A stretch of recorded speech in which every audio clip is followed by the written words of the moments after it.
Okay, welcome to the Medisun Podcast. Today I'm joined by Zaid Dahhaj. He is a circadian health coach and educator. Zaid, thank you so much for coming on. Thank you, Brett. Excited for a fun convo, and props to you for getting my first and last name right on the first go. I know I searched through a few of your podcasts you've been on, and I was like, I listened to the one with Max Ghislaine, and I was like, I don't know, because he has an accent. I don't know if I'm saying it right, so I'm glad I got it right. But yeah, we can just start with a brief background into how you got into this quantum health and circadian health space. Yeah, so competitive athlete growing up. I played soccer since the age of 4. My dad was instrumental into getting me into the game in general. And from that point, I mean, I call it my first passion, my first love. And, I dedicated the first essentially 24 to 25 years of my life to that. And in trying to pursue the game professionally, went to a bunch of different countries for that, went for that pro contract as many people do. And of course it was a great journey for me. It didn't end up working out because I think the level, as you head into the semi-professional and professional stage is just so high. But I think that led me into the path of where I'm at now because of my experience with my father. Ended up having 2 heart attacks within the span of a year around 2014 to 2015. And then the second, a myocardial infarction, which is what mainstream medicine calls a widowmaker, eventually put him into a coma, and then that led into his passing. And so, of course, as an athlete, you're always interested to health in some degree, but that experience really led me down the path of just being completely obsessed. And of course, I went down the natural route of, detox and supplementation and nutrition, all this stuff. But eventually I found Dr. Jack Cruz, more specifically his episode with Andrew Huberman and Rick Rubin, and that blew my mind wide open. And I was just like, yeah, I think circadian biology is going to be the thing that I focus on for the rest of my life, essentially. Yeah, I had a very similar experience, honestly. I was an athlete as well, played basketball, and I played a year professionally in Spain as well. And it's kind of opposite for basketball and soccer. Like for basketball, like I have to go to Europe, and then a lot over here, everyone wants Europeans in America for soccer. So, but it is I think as athletes, we have a little bit that competitive side to us, and it kind of feeds into this health space a little bit for me. I did the same thing. I started off as like, you know, interested in the carnivore side of things, detoxing. And then the same thing when I heard that Andrew Huberman, Jack Cruz podcast, I was just like this is what makes sense to me. So I'm curious about when you first heard that podcast, like how fast did it click for you and what was that moment like realizing that kind of light is the central part of this health story?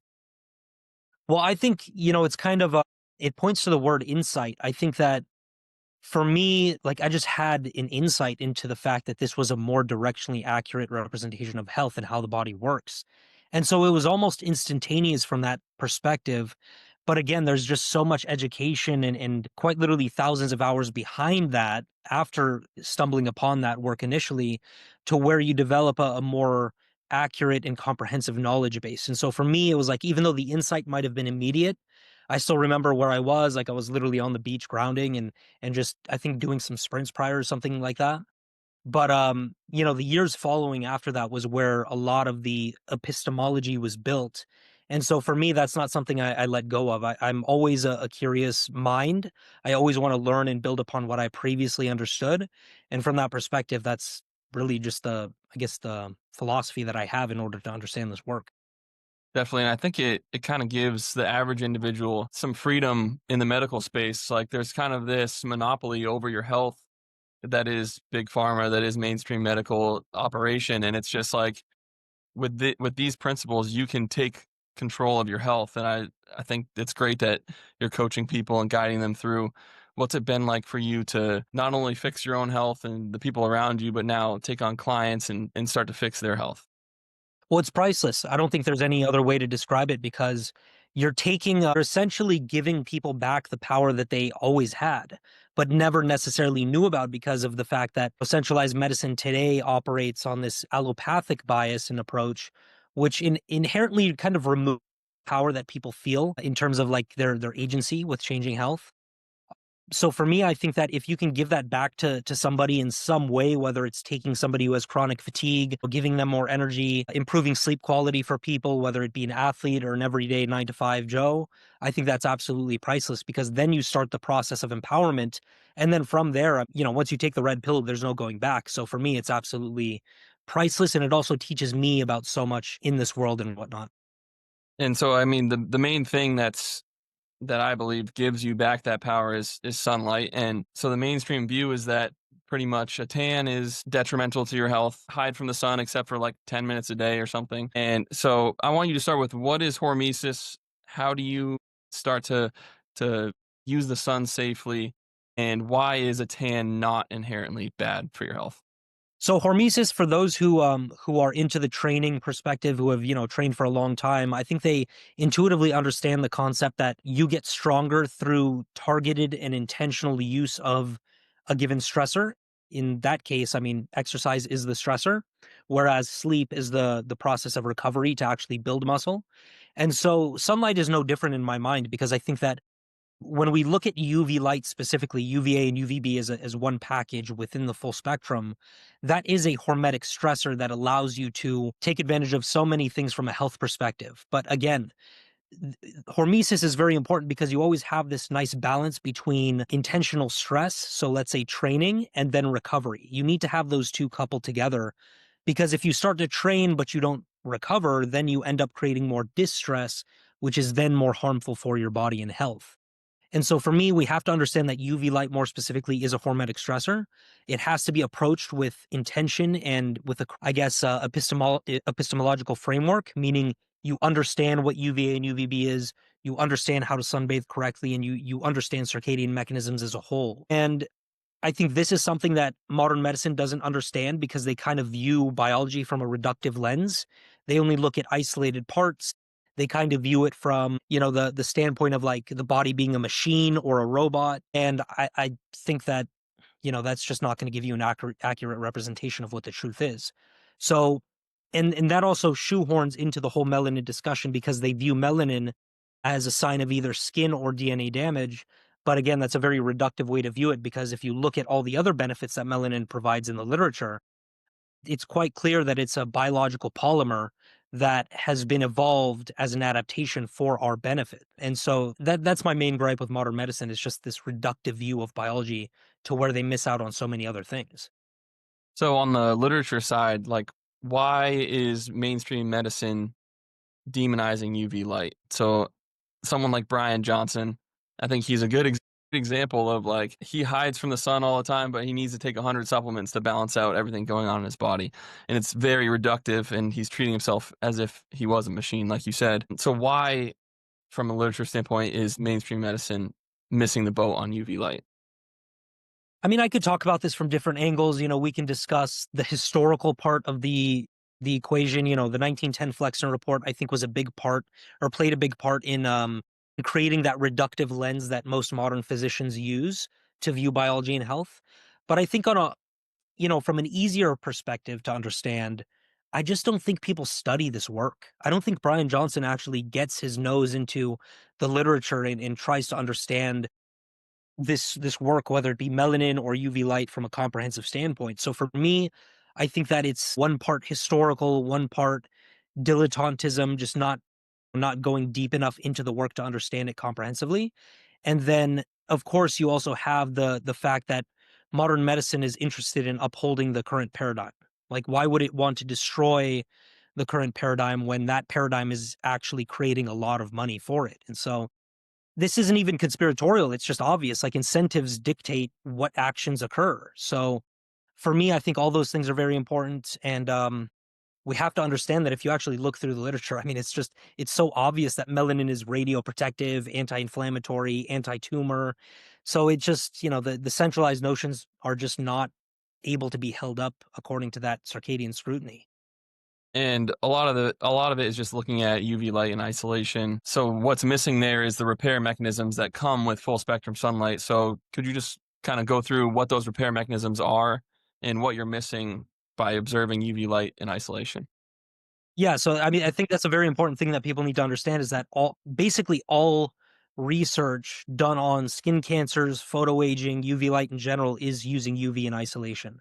And when we understand what the full spectrum is all about, it's really about synergistic effects between UV and red light, infrared and blue. And so you can't make an accurate conclusion based off of that kind of study design, because it's inherently flawed. especially when you throw in like albino mice and skin cell cultures in vitro. It's just not going to tell us anything about a circadian system in relation to the full spectrum.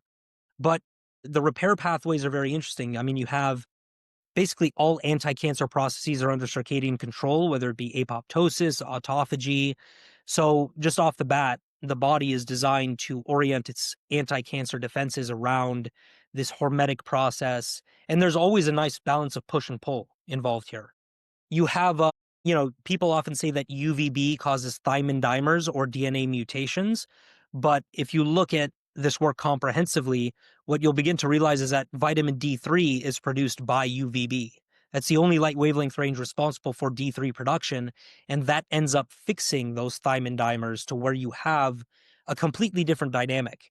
Because if you were to if you were to take on the centralized view and just say that these DNA mutations are damage, the moment you realize that the body is expecting that kind of hormetic stress, it completely changes the dynamic, and that's where we understand that it is hormesis at work. Other things, you could talk about nucleotide excision repair, also under circadian control, also designed to deal with these DNA mutations to create a hormetic effect. So, I mean, endogenous melatonin in the skin as well. Whatever angle you want to touch on, it's pretty clear that the entire system is a hormetic system based on circadian mechanisms. And I think a lot of people too, like, they stay out of the sun in the name of vanity. They're like, I don't want wrinkles, I don't want photo aging. And I always thought that growing up. I've kind of switched my tune on that for sure. Like, tan skin to me now seems so much more hydrated. It seems protective. And it's honestly inherently more beautiful. So, what's wrong with people trying to stay out of the sun in the name of vanity? Well, I mean, it also stems from ignorance because, like, the skin barrier is, I say this often, it's a circadian light sensing and using organ. It's also an electromagnetic organ if you want to go deeper on that perspective. But ultimately, every aspect of the skin barrier, from the hypodermis to the epidermis, the dermis, it's all based on using and sensing light. And it's all controlled by circadian mechanisms. So if you want to talk about collagen synthesis, elastin, hyaluronic acid, fibroblast activity, which is, a huge part in collagen synthesis. All of that stuff is under circadian control. And so what do we know about circadian biology?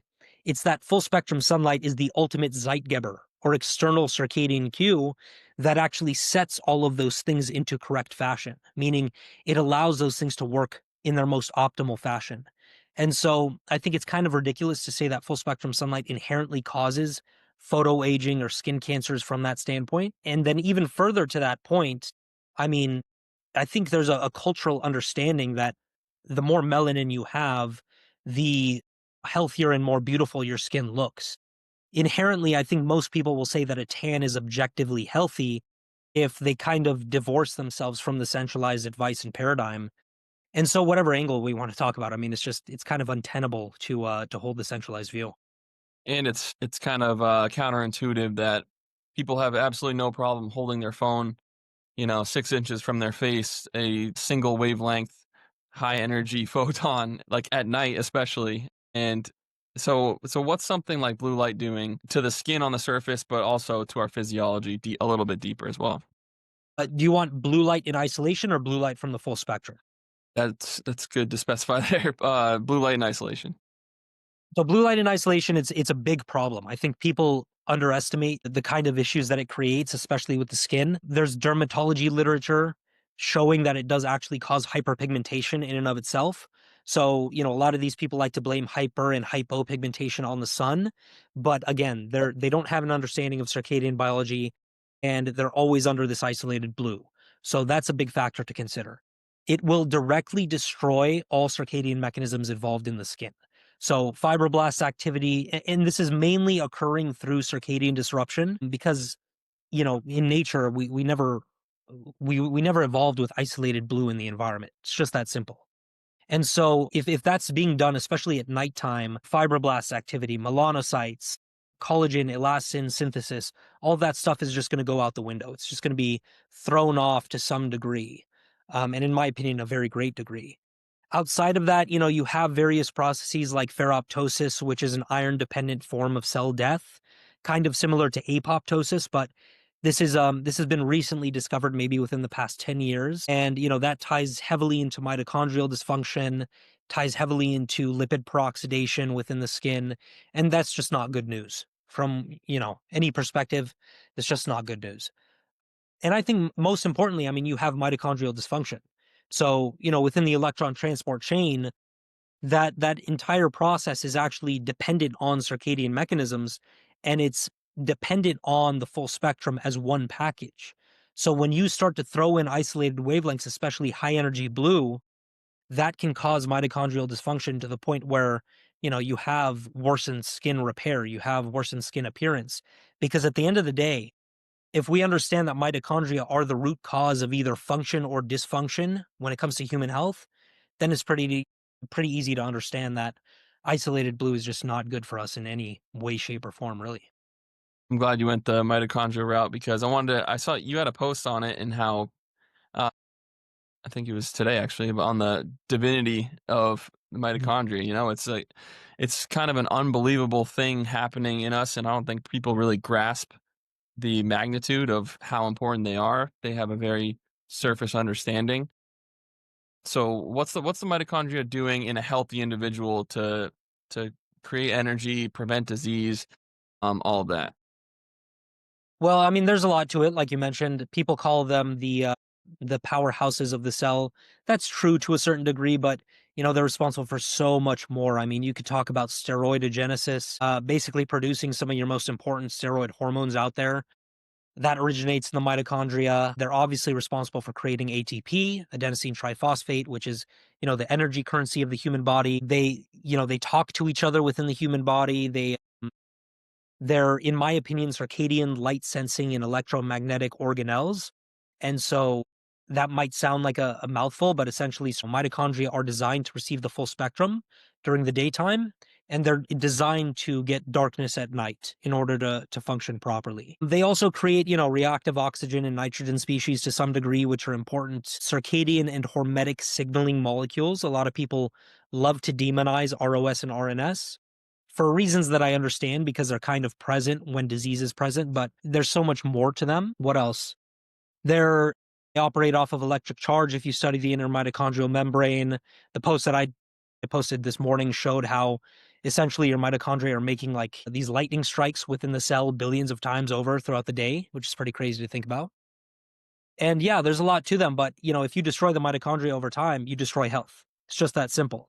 And I think you can easily explain why somebody can have a skin disease in a certain area or type 2 diabetes systemically if you understand what mitochondria do at their very root. So there's a lot to it. There's a lot to it that I can't even explain, but they're just incredible organelles.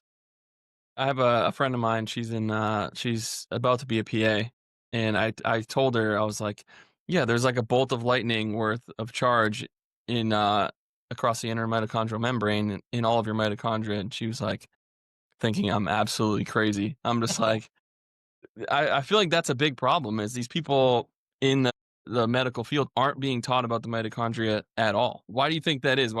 I'm just curious. Well, I think they're basically being taught this biochemical view of biology.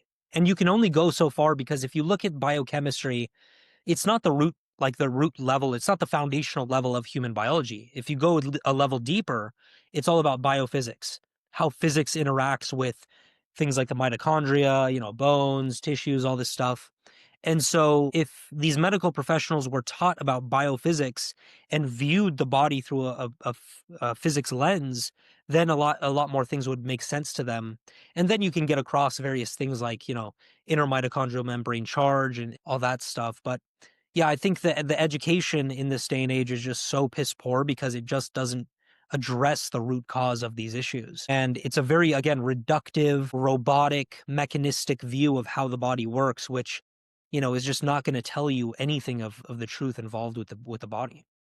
And I think that's why we spend so much time and money, searching for cures to various types of cancers. And it's because people just fundamentally don't understand what's going on within the body to cause these diseases. So, like something like melanoma, it's extremely controversial. Everyone who sees me laying out is like, you're going to get melanoma. It's just the narrative. But so And I know that melanoma is most often found in places that get the least amount of sun exposure. I just want you to dive in a little bit to the misconceptions about melanoma and skin cancer in general.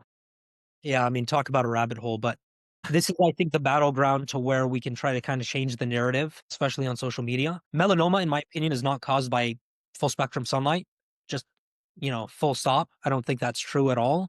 There's too many contradictions in the literature to display that kind of connection. So for me, you mentioned the fact that melanoma takes places in areas of the body that don't see sunlight.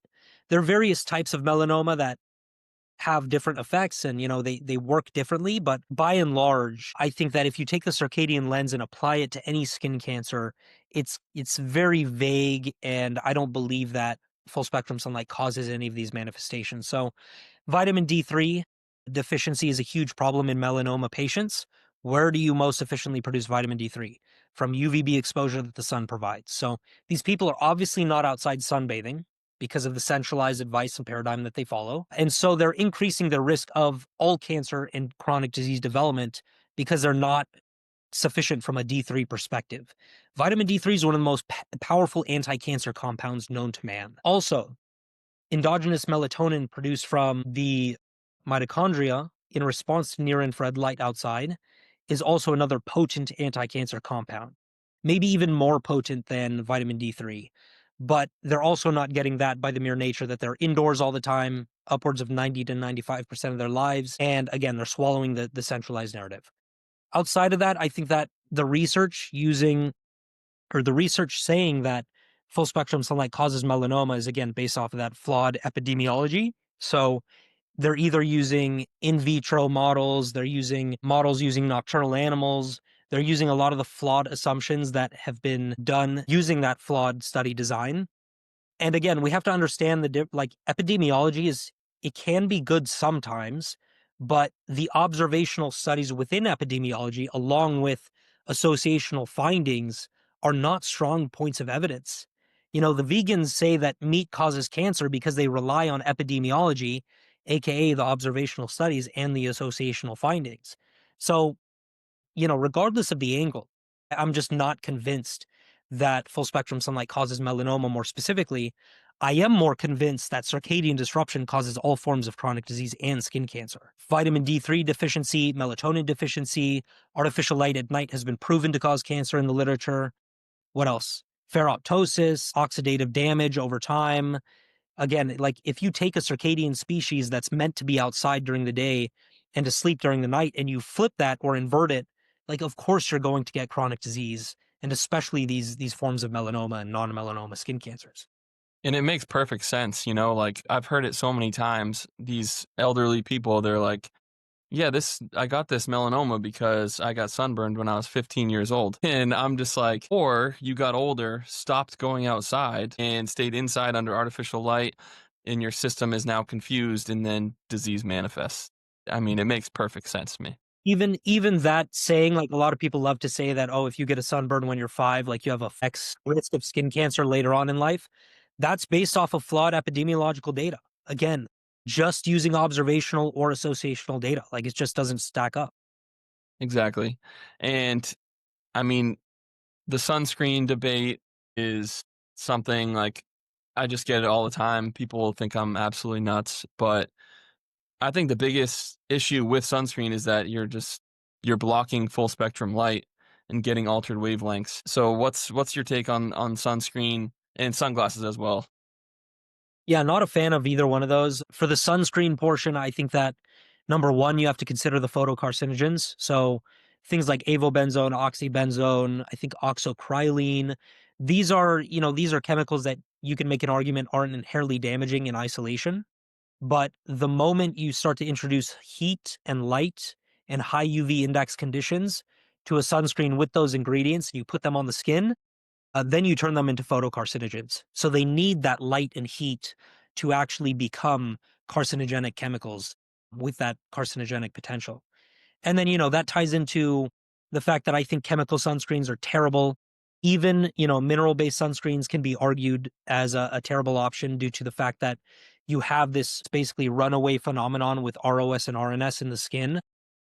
the moment you introduce a sunscreen is the moment that you basically throw off the intricate balance that the body has in order to dictate how ROS and RNS function within the body. Outside of that, artificial manipulation of the spectrum, as you mentioned, again, if you're blocking UVA and UVB through SPF, which is very effective at blocking those wavelengths, you're creating this sort of imbalance from a spectral standpoint to where you can allow blue light that's high energy to make it through onto the skin barrier, which then is kind of, you can make the argument that it's kind of isolated blue. But then again, like, what is it doing to the red and infrared? There are options that actually block infrared these days, which is insanity considering the literature. And then outside of that, I think it goes deeper because people who use sunscreen are typically not educated in the circadian principles. And so they don't know that you can actually build up more melanin, which is Mother Nature's most effective sunscreen by far, regardless of skin type.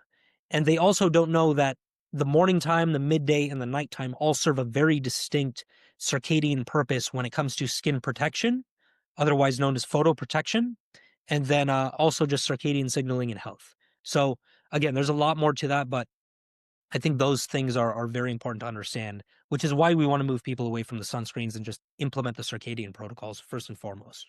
Definitely, and that's why what you're doing is so important. The education around the sun is honestly terrible. People really have no idea. They're just like, I see people spray on loads of sunscreen and then they lay out and bake, and I'm just like, what is the point of what you're doing? Yeah, I mean, It makes no sense. look, this is also ridiculous. Like SPF blocks up to like 90%, at least 90% of UVB. So you're not creating vitamin D3. If you are, it's going to be very negligible amounts. So why are you even sunbathing to begin with? It doesn't Exactly. make sense. If you believe that full spectrum sunlight, UV more specifically, causes skin cancer and photoaging, why are you sunbathing?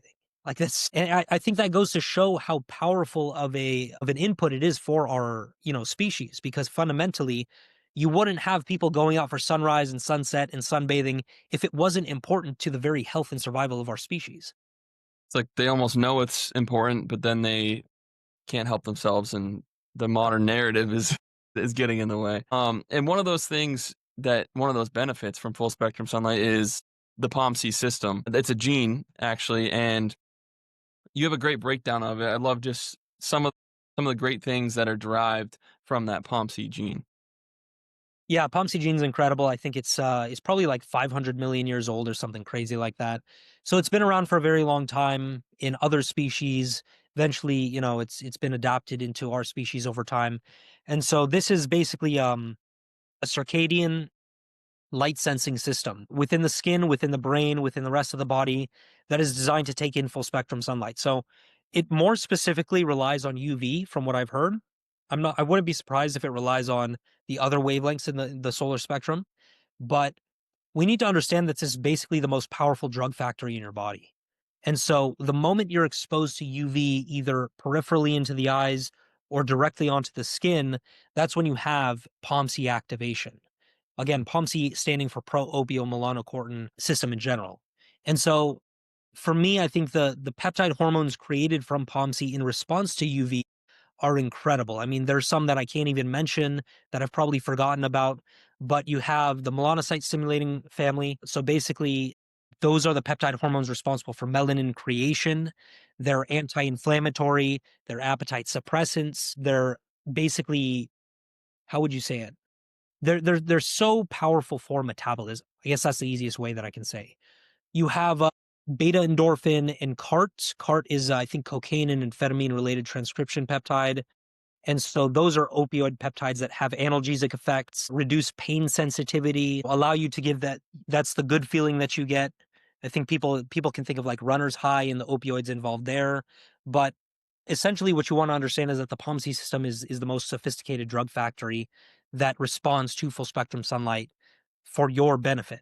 And so again, it doesn't stack up according to the centralized view because they don't consider evolutionary and circadian biology into their framework.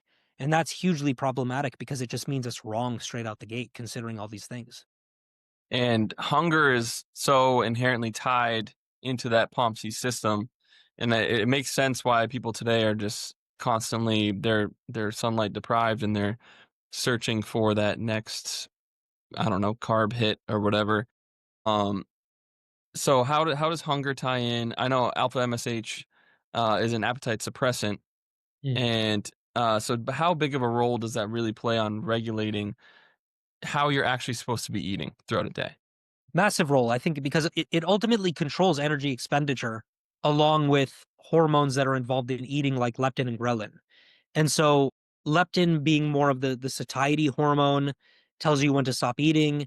Ghrelin being more of the hunger hormone gives you those cues to basically search for food. We need to understand that those things are under circadian control. And so this work is very important for metabolism at large for many different reasons, but especially that one.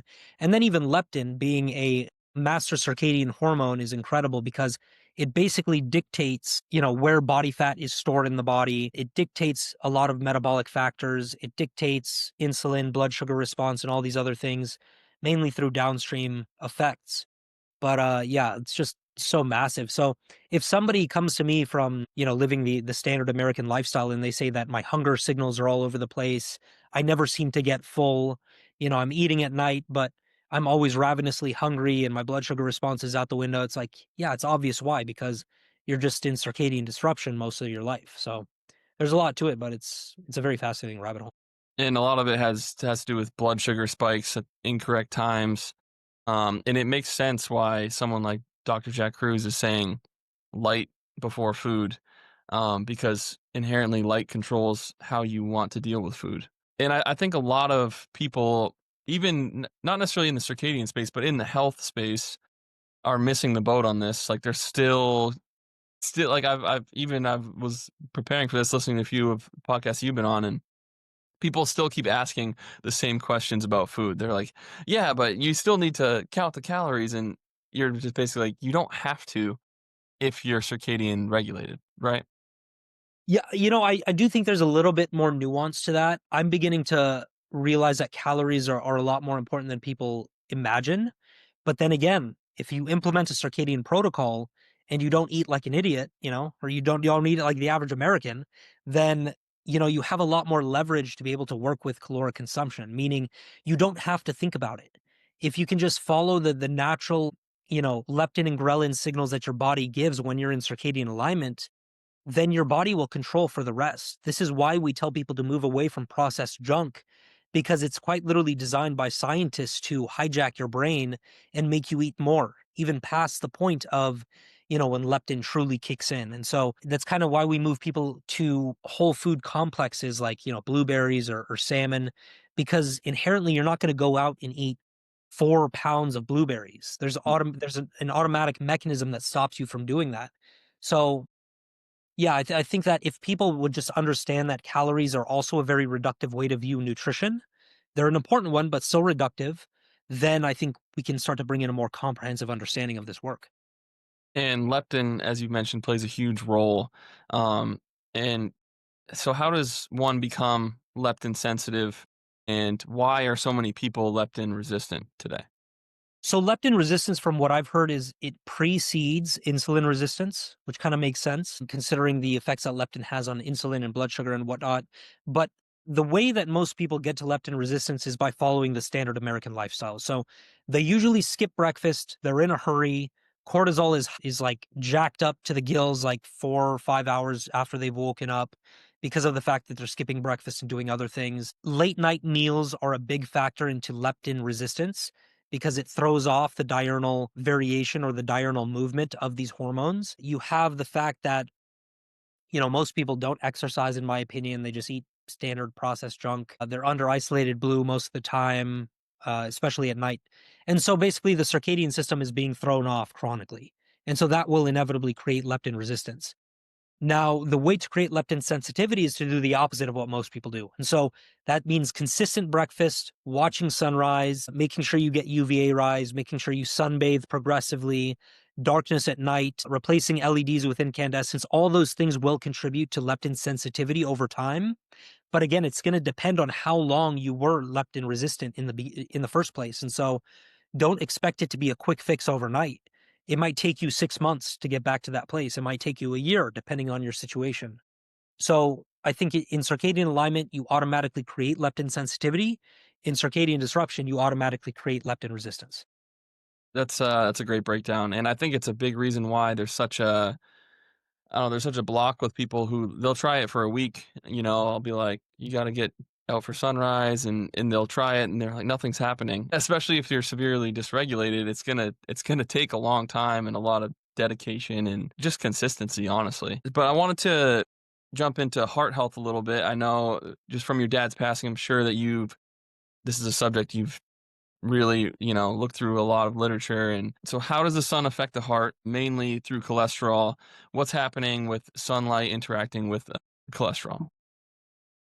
Well, I think sunlight, more specifically UVB, is key to the cholesterol story because, sulfated cholesterol is an important part of vitamin D3 production. And so that's one point that I can think of. UVA, I think, is the big lever here. Like vitamin D3 from UVB obviously has positive effects on cardiovascular health, but UVA is something that usually goes ignored because people are not thinking about the fact that it has vasodilating effects, meaning it opens up the blood vessels and macrovasculature to allow more blood flow into the system. And so when you can get more UVA, especially UVA rise, you're basically opening up the entire vasculature in your body to allow for more efficient blood flow, which then results in better outcomes overall, especially long term. But outside of that, I think we need to understand that the heart is a circadian organ that senses light, uses light in the same way that all other organs do. We can also explore exclusion zone water, which is basically just the concept that infrared from the sun changes water to a very different state. It's not solid, it's not liquid, it's not gas. It's actually more of this gel like state, proven by the work of Dr. Gerald Pollack. Gilbert Ling is a fantastic resource on this. And it basically creates how can I say it? It basically creates this exclusion zone from hydrophilic surfaces, aka blood vessels, to where nothing can penetrate that exclusion zone. And I think Dr. Stephen Hussey brought this up to me originally, or just through his work naturally. But he talks about how even lipoproteins are not able to break through exclusion zone water. They Wow. can't break through that barrier. And so that kind of turns the whole lipid hypothesis upside down to where we should explore why the blood vessels are breaking down, why plaque happens. And that's where we get into areas like the endothelial glycocalyx, also under circadian control. But, it's basically like this fine protective area barrier around the blood vessels that has these like hair-like seaweed gel fingers, you can call them. That's basically allowing certain things through and preventing certain things from coming through the blood vessel linings. A lot of that to say that the heart depends on circadian alignment. It depends on full spectrum sunlight during the day, depends on darkness at night. And I think if you do that along with grounding, along with making sure you eat nutrient dense food, great sleep, all that stuff is going to protect you from cardiovascular disease, or at least give you the best chance to avoid any cardiovascular outcomes. Yeah, Stephen Hussey is a great resource. I think he had a heart attack himself. Yeah. Yeah, and I read all of his work. It's pretty great, and it's almost like it's over my head, but a lot of the stuff like the heart being not just a pump. You need those hydrophilic surfaces for the blood to flow. Yeah, It's infrared can actually make blood flow independent of other factors. So that's a pretty crazy thing. I mean, Yeah. maybe you want to get out into the sun and sunbathe and, do all that stuff because ultimately, like your body is expecting full spectrum sunlight most of the day. And nitric oxide, it's a weird thing. People like understand that nitric oxide is essential, and they'll say you need to eat like spinach or something to get nitric oxide, when just getting out into UVA light is like the absolute best way to get the most amount of nitric oxide. Yeah, it is a reactive nitrogen species, so all things in balance. But I think if you're doing things according to nature and you're sunbathing and you're doing all that stuff, it just naturally includes that balance.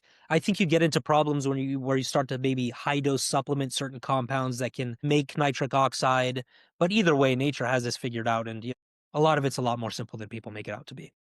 And in terms of athletic performance, I mean, you need a healthy heart. And you're seeing a lot of soccer players specifically have heart attacks on the field. It's happening quite frequently for a myriad of reasons. But but so as an athlete, what do you think? What do you think sun and grounding does for enhancing your athletic ability, recovery, just the whole thing? Man, it does so much. I think it's one of those things that most athletes today, because of the fact that they're brought up in modern society, don't think about.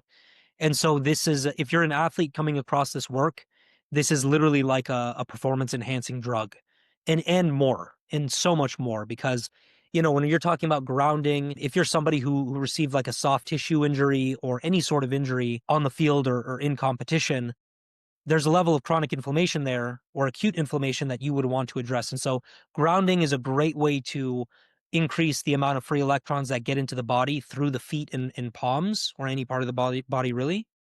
And those free electrons basically travel to any area of the body that perceive an injury, mainly through a system called the living matrix, which is made of collagen, ground substance, highly conductive system that basically is designed to evolve with grounding. Outside of that, I mean, full spectrum sunlight for many different reasons. You're making more vitamin D3, which certainly reduces the risk of injury, certainly enhances mental cognition, enhances physical recovery, enhances sleep. Just think about all the knock-on effects. Same thing with endogenous melatonin, both forms, one from the near infrared light from the daytime, and then the second from darkness at night. What else? Circadian alignment in general, I think, is just so important because ultimately, if you look at muscle function, if you look at any function of any organs, but more specifically muscles, there is a circadian timing to all of that. And so muscle function is best done at a specific time. So exercise is usually best done around the early evening. Some people even say midday period. But there's just so much to it, man. I couldn't possibly list everything, but No, yeah.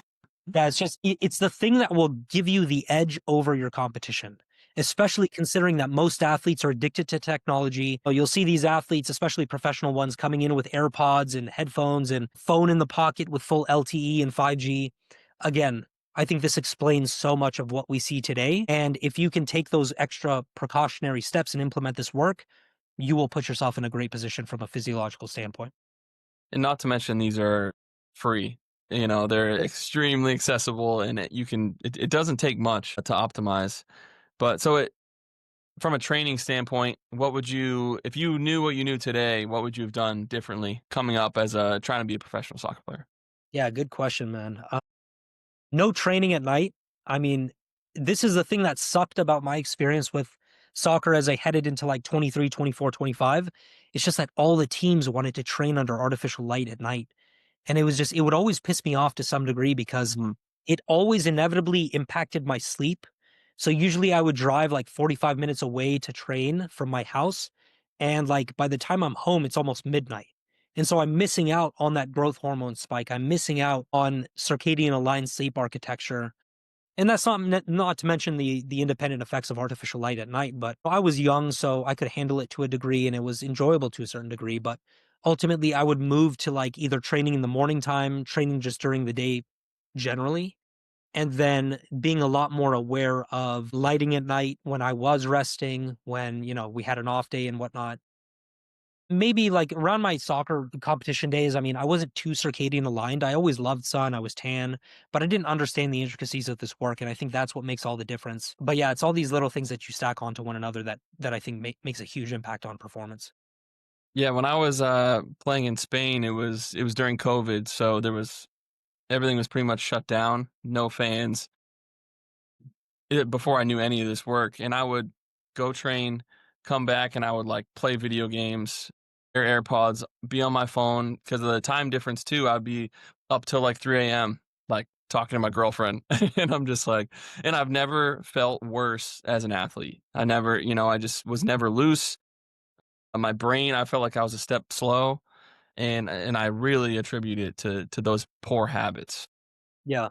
And I'm trying to think, like, if you look at the greatest athletes out there, I mean, for soccer more specifically, people like Lionel Messi or Cristiano Ronaldo, these people have very consistent sunbathing practices. Even though they might not be blocking the artificial light at night, I'd be very curious to see if they are doing that based off of a lot of our work and whatnot.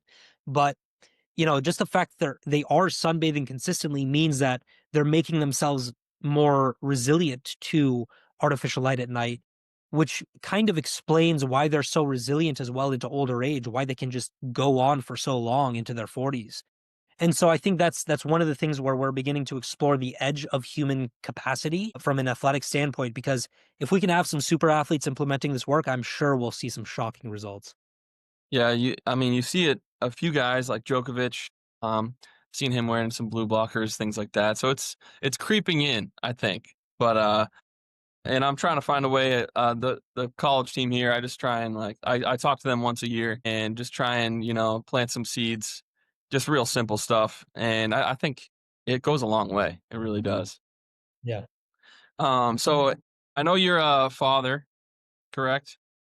I just wanted to pick your brain on the handling of a child with these sun exposure habits. I know it's a little bit of a nuanced area, and people are I've seen babies with sunglasses on and just being hid from the sun 24/7. How do you implement these things as a father with your child? Yeah, great question. So before we get into that, let's start with a little bit of history. So people need to understand that in 1931, there was a government recommendation from the US Department of Labor Child's Bureau. It's kind of a mouthful, but they basically laid out a full set of recommendations to actually sunbathe your baby appropriately, to build melanin. They talked about open windows, they talked about seasonal variation with different UV exposures.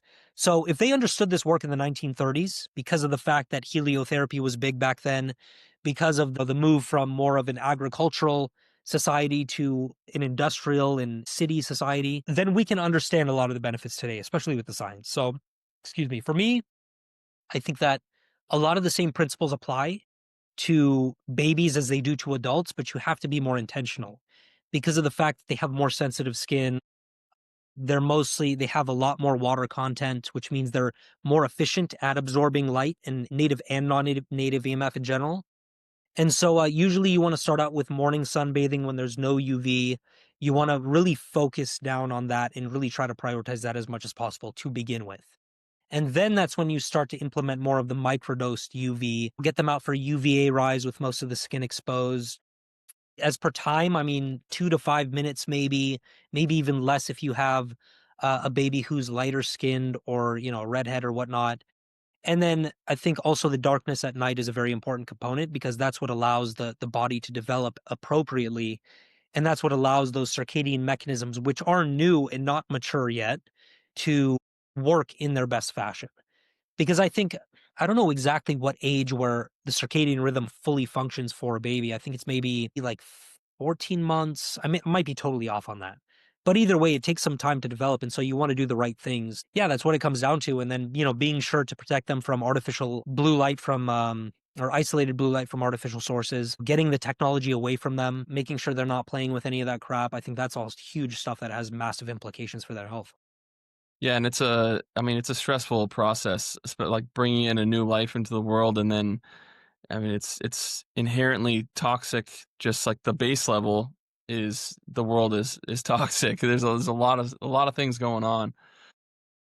So, how does your baby respond to being outside?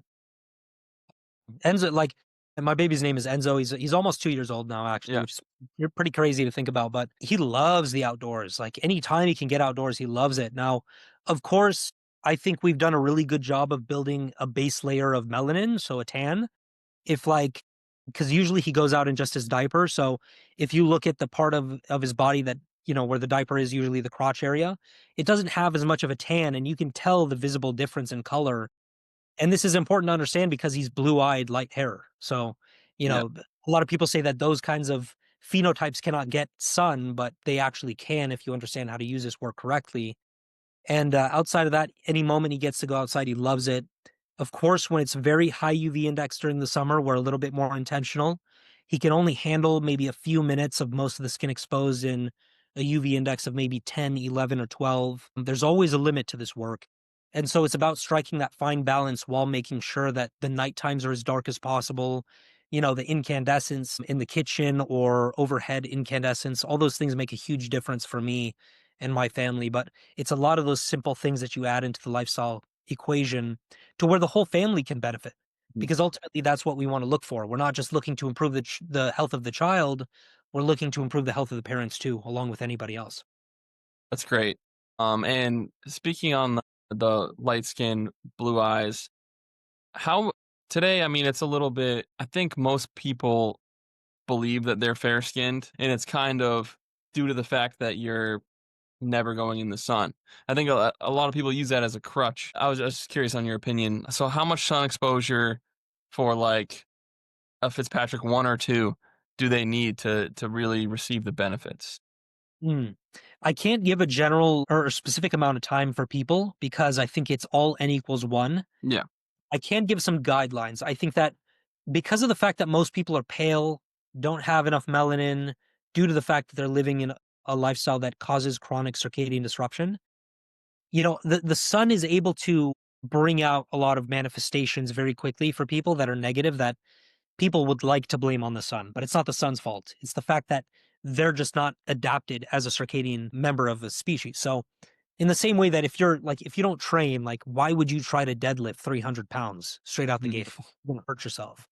So, for lighter skinned people, maybe Fitzpatrick 1 or 2, let's say redheads who are most susceptible to burn, again, the morning time without UV, before UV comes out, is going to be very important for priming the skin, setting the circadian skin clocks correct, making uricanic acid and filigrin, all that good stuff. And then you really want to microdose that UV. So for most people that I've seen, they've started out with 1 minute, 2 minutes, whatever you can get and be consistent with, but to make sure that you avoid burns. You don't want to overextend yourself to that point where you do burn because that's an obvious sign that you've gotten too much sun or too much UV more specifically. And then they want to be very intentional about the darkness too, because that's what creates circadian alignment. The skin regenerates itself at night. So that's where the hormetic stress is actually solidified, is during the nighttime. And so I think that it's just best to go, with less time for lighter skinned people, because ultimately, here's also the good news. Lighter skin evolved at higher latitude to absorb more UV light, because at higher latitude you have less intense UV light. So you get, from 30 minutes what I don't get out of an hour, basically being Mhm. more dark skin. That's an important point. You just get more vitamin D3 for the amount of sunbathing that you get, even though you spend less time. And again, all of this stuff comes together to make sure that somebody's more resilient and adapted to where they can build more melanin regardless of what skin type and then be able to spend more time outside. And I wanted to touch on cold a little bit. So, someone who's fair skinned, could they use cold as a way to, they don't have to spend as much time in the sun. They can utilize the cold to balance out a little bit. I would say so because lighter skinned is more adapted to just colder temperatures in Mhm. general. So, you take that into consideration. You take into the fact that cold will actually allow you to produce more biophotons, especially in that UV range, which is very fascinating. This is the light that you produce from within endogenously. There's an argument to be made that, yeah, you can fill in some blanks if you don't get as much sun exposure through progressive and intentional use of the cold. And then also, I think there's also a discussion for vitamin D3. It allows you, because of the fact that you produce those UV biophotons, some of those biophotons are in the UVB range. So there is a hypothesis that you can make some D3 using that method. Outside of that, I would say, yeah, I forgot what I was going to say on the last part. No, it's all right. I think that would be a sufficient, not replacement, but tool for people who are lighter skinned, even darker skinned. Yeah. And I know it's completely speculative at this point, but how big of a role do you think biophotons are playing in our biology? Foundational. I don't understand a fraction of it, to be honest. I'm always dipping my toes into the biophoton realm because it's just so complex. But I think that every aspect of the body at the cellular and biophysical level relies on biophotons. And so there's the argument to be made that if you're not getting your external full spectrum sunlight and you're not getting darkness at night, then you're not allowing the body to produce biophotons efficiently to the point where you can capture them at the mitochondrial and tissue level to where you're just leaving so much on the table. So, yeah, that's something I'm going to have to learn a lot more about. People like Dr. Jack Cruz talk about biophotons as like the next area that we really need to study. But for me, it's a deep rabbit hole that I would love to learn more about. I completely agree. And it makes total sense to me when you shrink things down to such a small level, because a lot of the hate against biophotons is that they happen so quickly and they're gone in a moment. But Ultra weak. yeah, exactly. Like nothing at that scale is ultra weak. So I mean, Cruz talks about it very assertively. And usually when he does that, even if the research hasn't necessarily caught up, most of the time he's correct. Yeah. Yeah.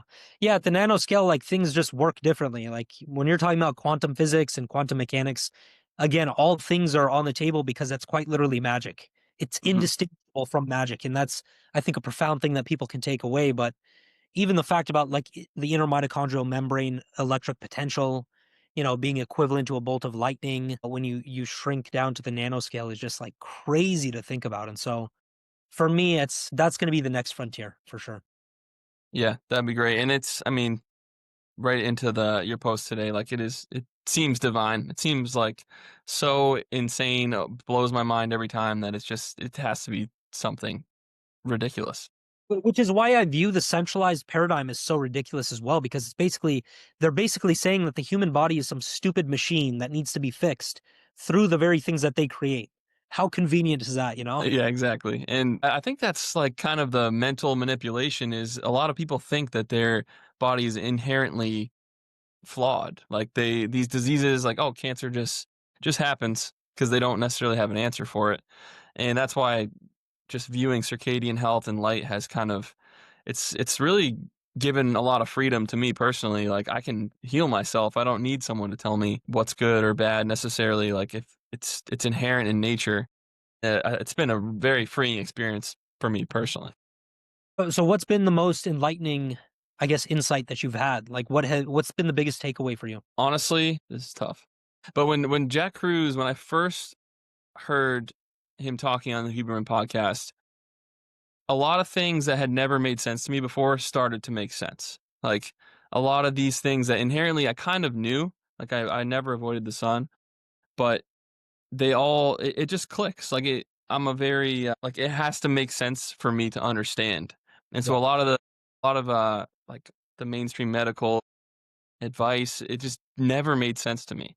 And so when I heard that, I was like, "Holy shit, this makes sense." And that's why I love everything about circadian biology.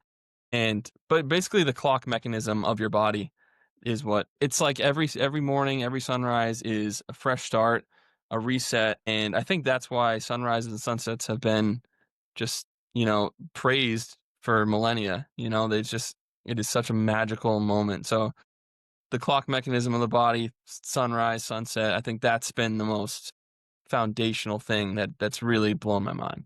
Yeah, it's incredible. And even if we weren't to talk like if we didn't talk about the scientific perspective, like the cultural and evolutionary perspective, or even just the cultural perspective, like every society pretty much has had some reverence for the sun besides this one. Yeah. So what is it? Are all the other societies in the past wrong and we're right?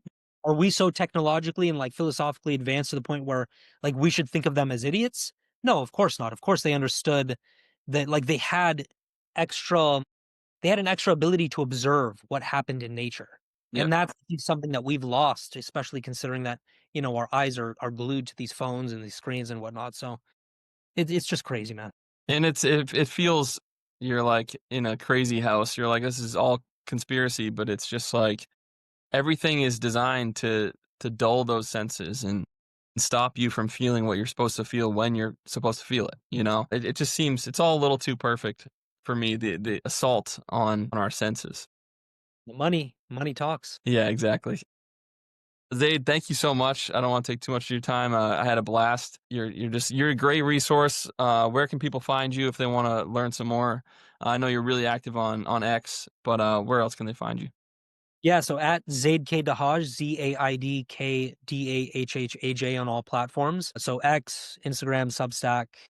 Also check out the 2 a.m. podcast. Sounds a little bit weird. 2 a.m. Aren't you asleep at 2 a.m.? Yeah, Yes, I am. We don't actually record at that time, but it's more so designed to have conversations that feel like that late night camping vibe with friends and family. So, we have a lot of cool people on. I know we're going to have Tristan of Daylight on, I think next week, actually. We just had Mark Bell on. That episode's going to go live soon. So, a lot of good conversations. And yeah. it's awesome. Tristan's great, man. He's a really good resource. And Daylight, I'm using one right now. I mean, it's my Nothing favorite better. product. Yeah, Nothing. it's unbelievable. But thank you so much. I really appreciate you taking the time to come on and speak today. Yeah. Thank you, Brett. It's a fun time.